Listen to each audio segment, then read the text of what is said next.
لما المدرسة تسأل سؤال نعمل ايه؟ نرفع ايدينا ازاي؟ بالظبط.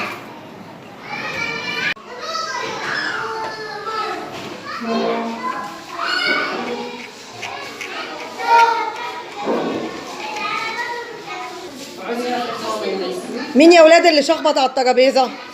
مش انا. انت اللي شخبطت؟ انت يا محمد؟ لا. انت يا عمر؟ انت يا فتحي؟ انت يا عمر؟ مين اللي شخبط على الترابيزه؟ كلكم مش شخبطتوش؟ انتوا بتكذبوا، في حد بيكذب. الصادق اللي يقول الحقيقه. مين اللي شخبط على الترابيزه؟ طيب المفروض الصح نعمل ايه؟ نكتب في الورقه، ما نشخبطش على الترابيزه. اوكي؟